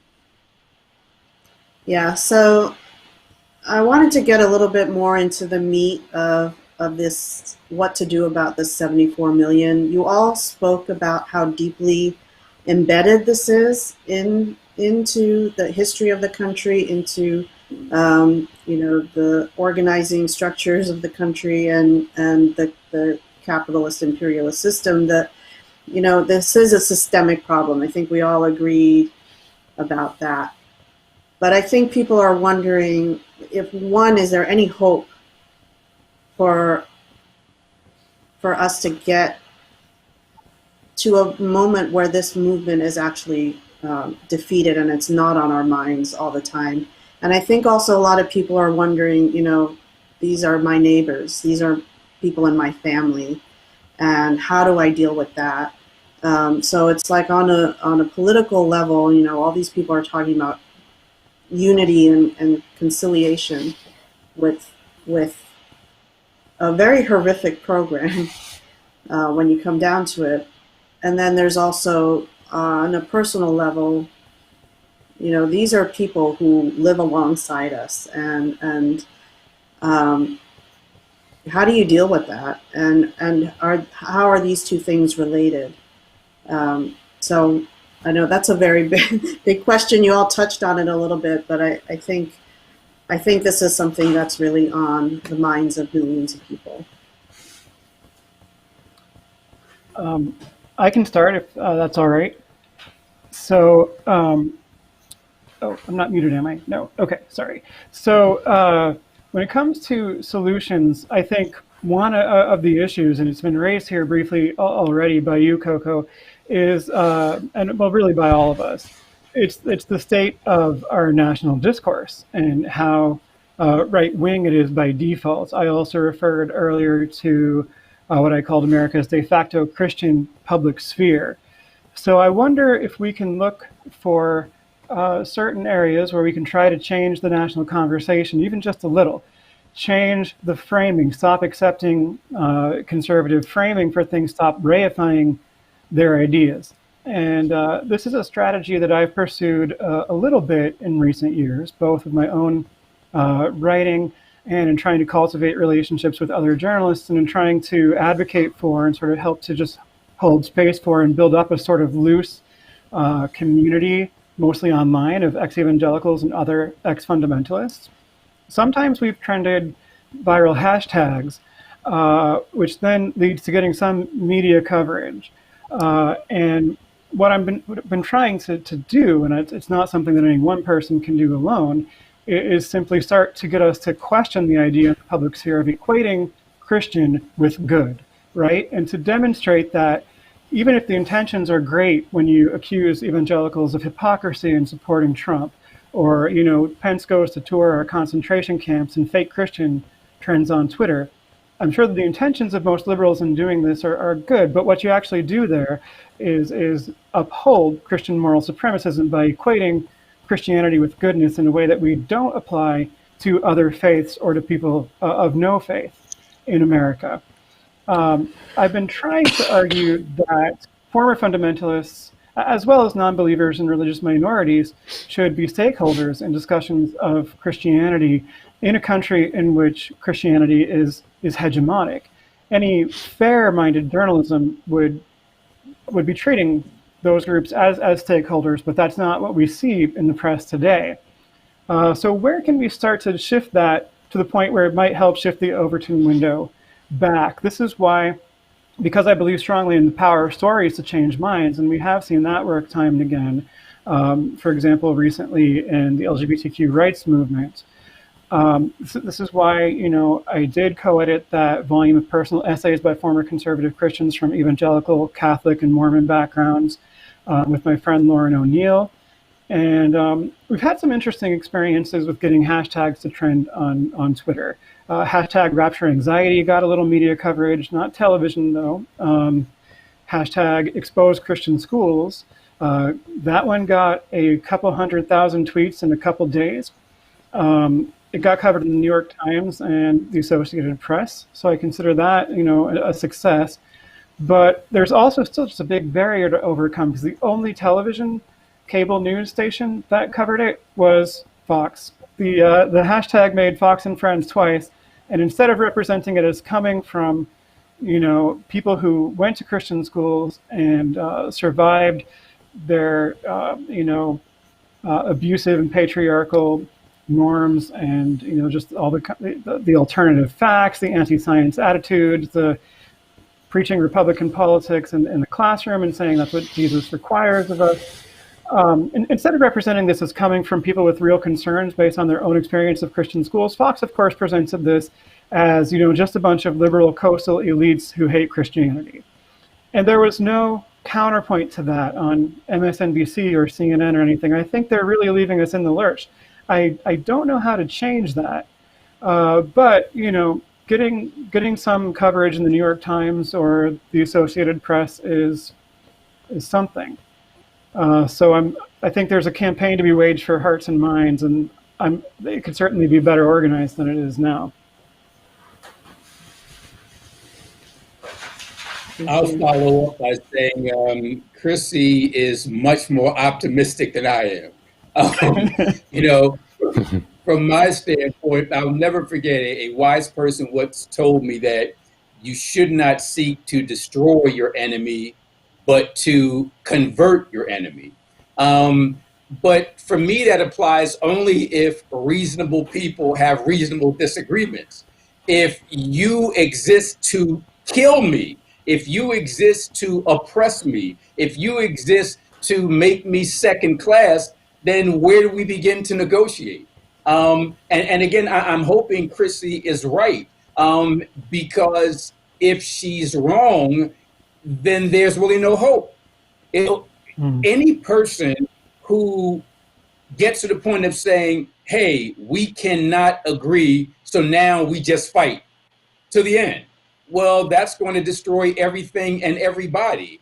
There are some days where I say, hey, maybe that's not an idea, but in reality, we have to find a way. But realistically, I don't know what that way is. When I see these MAGA rallies and see and feel and hear the venom of these people, I mean, they don't just disagree with me, but they would. I posed a question in an article I wrote in the Tribune some time ago. If the question was posed regarding the 13th Amendment, there's a referendum, and do we abolish the 13th Amendment and go back to slavery?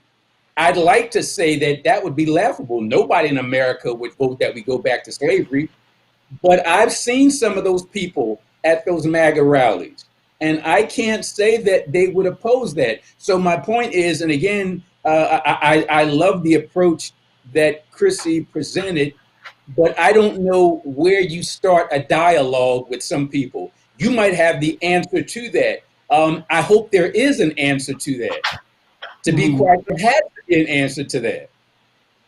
Yeah, Michael, let me clarify, because on a lot of that, I completely agree with you. Some people are unreachable.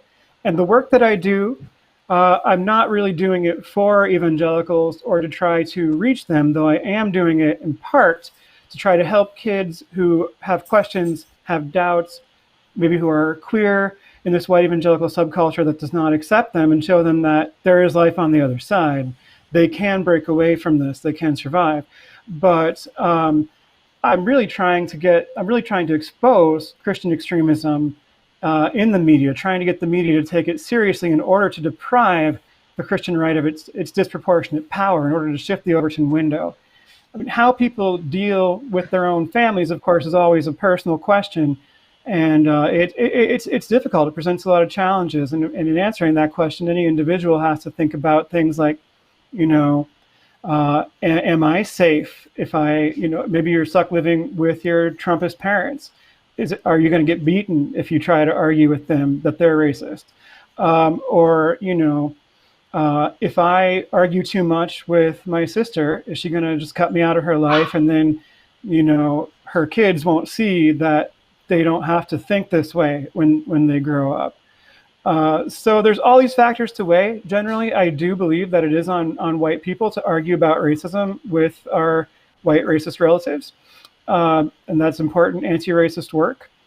And when it comes to white evangelical Christianity and how entrenched that is through the indoctrination and mechanisms of social control and information control, which varies in different families and different individual situations, I think sometimes, you can reach people, but I don't think there's a scalable way to do it. And in fact, I know that sometimes you can reach people individually because I have seen it happen. But I think in general, for that to happen, they have to care about you for some pre-existing reason. You have to have an established relationship, and you have to be very patient and realize that you may never get results. And if this is your background, I mean, let's say you're not just a work colleague with an evangelical that you like to go fishing with, and when sometimes instead of talking about fishing, you start to talk about politics, and maybe over time, you can change their mind about something, but your relationship is not based on trying to change their mind, because that never works. But if you grew up in this, I mean, challenging it, you may end up losing your entire social support system. I actually have a fairly decent relationship with my parents now because they have over time been able to listen on some things and come around on some things. But that was a long and tricky road, and I just don't think that it can be done scalably. And I'm not here to say all love and hugs and unicorns and unity. I mean, I didn't like the whole unity part of Biden's victory speech, to be honest, because it is, I think, dishonest. It's not something that we can just do. There's nothing to reconcile to. You know, I mean, you talk sometimes in the churches, particularly the predominantly white denominations like the Southern Baptists, they like to talk about racial reconciliation. There's a friend of mine, Reverend Dr. Andre Johnson, who is a social activist and a pastor and a professor down in Memphis. And he says that this whole idea of racial reconciliation in the Southern Baptist Convention is a fallacy because what are we reconciling to? Jim Crow? Slavery? So by extension, you know, what is there to reconcile to between Trump's hardcore supporters and the rest of us? There's not. I don't see it. So I agree with you on that point. Thank you. I'm going to let Andy go. Go ahead, Andy. Oh, okay. No, if you did you want to say something, or you want me to respond, or? Yeah, you go ahead and respond. I have something I want to come back to a comment that Chrissy made earlier around coalitions of people with shared values, but before we come to that, look, we are sitting in a very perilous time for humanity. A very perilous time for humanity. The existential immediate threat of the Trump-Pence regime may be abated for a while. There is potentially, and I think there will be, a short respite.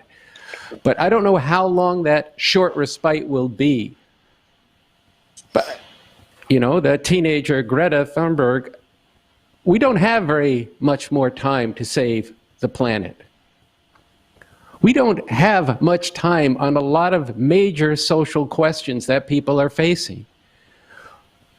It is true that what Trump was doing to immigrants and refugees was just beyond any sense of humanity. But let's be clear, in 2015, there were 65 million refugees. There's more every year driven by climate change and the workings of this system. And the global north is closing the doors. That's what's happening. This is not just in the US. There's a whole move towards this. We can't, you know, people's personal strategies with particularly their immediate families and others. That's something I'm not going to comment on. But on a societal phenomenon, when Chrissy mentions that 40% of the 74 million are part of a Christian fascist movement, and they dominate the courts in this country, this is an existential question for women. We're going to lose the right to abortion effectively, if not actually in law. Don't think that the clock can't be turned back. I think, you know, in the LGBTQ community, there was a sense that, my God, we finally won it. It seemed to happen so fast. Of course, if you were really involved in it for 30 years, it wasn't so fast, but it was sort of like slow, then fast. But that can all be reversed.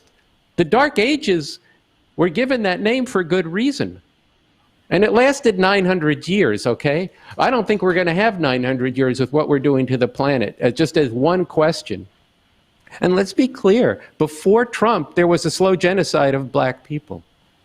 It's not because of any maliciousness or racism on the part of white leaders, although there's plenty of that. But it's because of the actual workings of the system, as I said, that hollowed out the cities. You know, we're here in Los Angeles with a tour to bring revolution to the masses of people. And last summer we were in Chicago. And, you know, in the south side of Chicago, going down to Gary, Indiana, and there used to be big steel mills, employed tens of thousands of people. Tens of thousands of people. Who were those people? A lot of them migrated in the Great Migration from the South, escaping Jim Crow, and came into the city and got these jobs. Those jobs aren't there anymore. There's big forces at work. But I'm not despairing of these big forces. I think if we can understand these forces and the dynamics that are pulling society and have pulled society apart, we can also find the basis to unite people in a broad movement against various forms of injustice. The beautiful rising this past June and July is something that, to me, gave me tremendous hope for the possibility of social change and for broad numbers of people to come out in the street. We hadn't seen anything like that in decades. And I'm hopeful too about what is today a very small movement of around the new communism, but has the potential to grow because this more scientific approach to reality, to understanding what was accomplished in the revolutions of the 20th century and what not. What were the problems they ran into? What were the forces that came about? What was aspects of that experience and that understanding that was not thoroughly scientific, which is a big word, but what does it really mean? It means corresponding to the way reality actually works. And once you understand that, you have the possibility of change. You have the possibility to figure out how could you make a strategy for a revolution. We have one that Avakian has developed, and is also a constitution for a new socialist republic, which is really worth reading. It's way beyond the rights that you would have in this society, but more than that, it's a constitution that shows you how we could go to work to overcome all the social relations, the obstacles to people being able to be fully flourishing in society that exists and that are woven into the fabric of the society. It's more than I can go into right now, but I think these are things that we're not going to get where we need to be. We're not going to stave off crisis under this system for an indefinite period of time. But there is hope, and I think the hope comes from what we saw last spring, and it comes from the fact that there is a way to understand and change this. If there wasn't, you would have to say then it's pretty hopeless and, off to the monastery or something. But speaking of religion, I was interested in, this is a somewhat separate but related point. Chrissy was saying that she's now an atheist having gone through this. I think there's a point, though, that has to be struggled through. Yes, there are plenty of progressive people in the churches. And by the way, not all black churches are progressive. I'm sorry, a lot of the black church is very backward and very reactionary. It's not just Candace Owens, it's not some lone wolf out there. So the black church divides very sharply, in fact, and it's been a long time since black liberation theology was in ascendance. It's just like everything else that that church has been also been moved in a reactionary dimension. But ultimately, people need to break with religion. Why? Because when you believe in things, as Stevie Wonder said, that are unseen, you're going to find yourself in a world of hurt sooner or later, because he doesn't describe the way the world actually is and how it could be transformed. You're believing in things that don't exist in words and that were written millennia ago by people then trying to explain what was unknowable. But I did think that there's an important point that Chrissy made when she talked about coalitions of people with shared values. If I took a little note of that, and I think that is something we need, even as we confront a very virulent, in two ways, virulent in terms of their ideas and virulent in terms of the way they're fucking spreading the virus and killing each other and killing others, which of course, if you think you're going to go to heaven, it's not going to matter all that much to you. But I think that this point of people, it's not just religion versus non-religion, but that coalitions of people, we've been calling them the decent people, people who do believe in rational thought, who do have larger aspirations, who see the potential of humanity, who think not only about themselves and their country, but they think about the people of the world, which is my last point. This is a big part of where the potential for humanity lies, but where it's a big obstacle that we have in this country, which is this American chauvinism. We have to really go out and struggle very hard with people about this, because if you don't see how this is all knit together, that the very reason that black youth are thrown into prison in large number and these white youth are killing themselves with opioids has to do with the workings of a system. Now, we're not going to convince them just by going and talking with them one-on-one. We're going to have to actually build a movement that becomes powerful and ultimately a revolution that's going to win over these people, because they're going to see that the very things they hate can be changed through that struggle and through a different system that brings about the possibility for all of humanity to flourish, and not to see that everyone and every social relation is one of being pitted against each other. Those are just some of my thoughts about this particular question. May I just say, I certainly am all for movement building and organizing, but I still do think that, some bridges just can't be built. And unreconstructed America, it's hardcore, has got to be defeated. Not all of unreconstructed Yes. America can be converted. I mean, indeed, that's what unreconstructed means. So there's that issue. On the issue of building coalitions between believers and non-believers, I think that if you're coming from a starting point of, but the believers eventually are going to have to realize that they're being stupid and give up their beliefs, you're not going to get very far. So, you might think that organized religion tends to do more harm than good overall. I mean, at the end of the day, if you could force me to say what I really think, I suppose I think that at least of hegemonic organized religion, and so certainly of Christianity in the West, it does more harm than good. But at the same time, religious studies scholars don't define religion as believing in supernatural things. That is a definition that atheists love, but it's really just rooted in Protestantism. And a lot of atheists, I should say. I'm an atheist myself, but I'm not an anti-theist. Because I think anti-theism is counterproductive. It keeps us from getting a hearing. It certainly comes from an understandable place. A lot of atheists have been very hurt by hardline conservative religion. But I just don't think it's a very helpful direction to go. And it simply collapses a lot of the complexity of religion into an understanding of what is ultimately Protestant Christianity. For example, you can be a practicing Jew, even an Orthodox Jew, and not believe in God. And I mean, in most Orthodox communities, from my understanding, that's not a problem. I've heard Muslims argue that you can keep the Muslim faith as part of your culture and identify as Muslim and not believe in God. So there's a lot of argument in religious studies about how to define religion because it is a very complex subject. But a lot of us, I think, ultimately go back to a kind of Durkheimian starting point for a definition where we focus on the aspects of community, navigating life challenges, and discussing values and things together.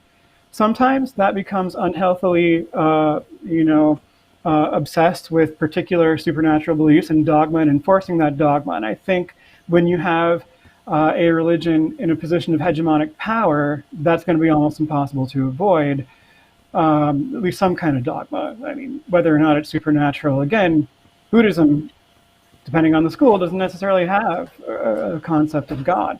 So I think that just, blanket kind of anti-religious sentiments are really just counterproductive to the movement, in my view. Instead, let's be targeted about which kinds of religion are doing harm in our system and why.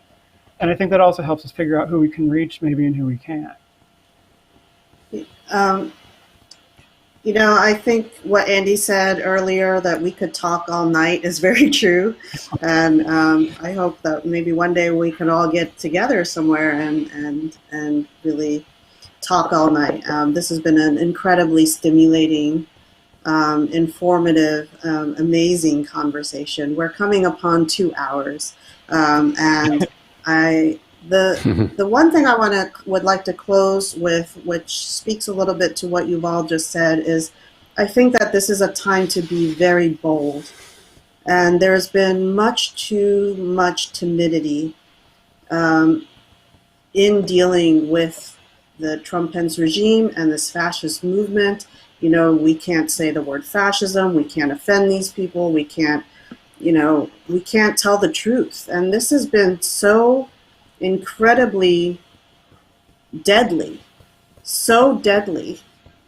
I mean, more than a quarter of a million people deadly. And this, in this time going into the next 40 days into the inauguration and then beyond, we have to be incredibly bold and incredibly truthful.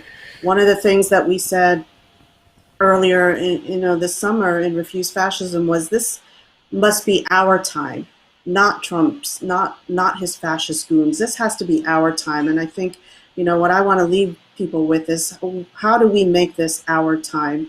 Through taking a bold, truthful, political, nonviolent stand and saying absolutely in the name of humanity, we refuse to accept a fascist America. But I think on that note, we have to end here. And I really, really want to thank you, Chrissy, and thank you, Michael and Andy.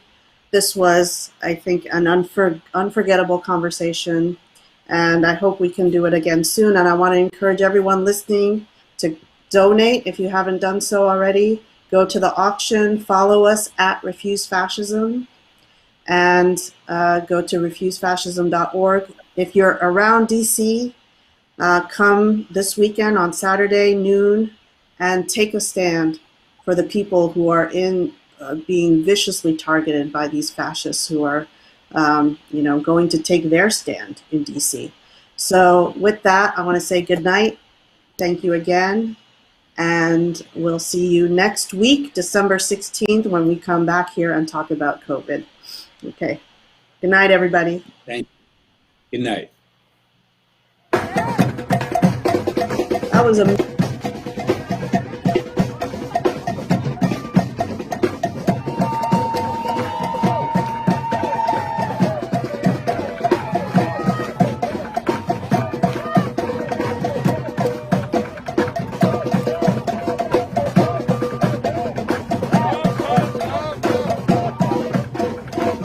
In the name of humanity, we refuse to accept a fascist America. The Trump-Pence regime must go.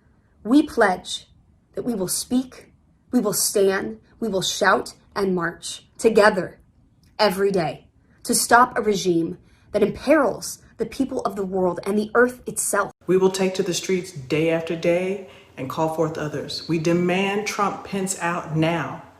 We will not stop until they're gone. We do not comply with the regime putting targets on the backs of Black, brown, and indigenous people, denying women rights and control of their own bodies, forcing LGBTQ people back into the closet. We do not accept a society ruled by hate and bigotry, ignorance and brutality, demeaning and cursing other people's countries, and threatening them with destruction. There can be no more children torn from parents and locked in cages. No more fire and fury from the mouth of a demented bully with his finger on the nuclear trigger.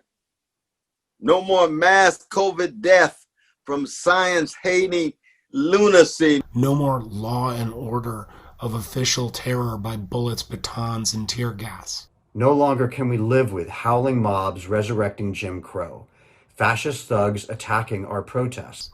The right to vote stolen by defenders of the Confederacy. We will not worship the flag or accept the theocracy. We will not become collaborators on a march to a racist genocide. We will not hand the future to scorchers of the planet. 4 more years, 4 more months, and it could be too late. Too late to change the course of history as the Trump-Pence regime sabotages the election and drags humanity to the very edge of extinction itself. Here and now, we pledge to unite in our millions, rising together in nonviolent resistance to stop a great horror. We pledge to stay in the streets, overcoming fear and uncertainty until this American fascism is brought to a halt. We pledge our determination to prevail over a regime that imperils the people of the world and the earth itself. In the name of humanity,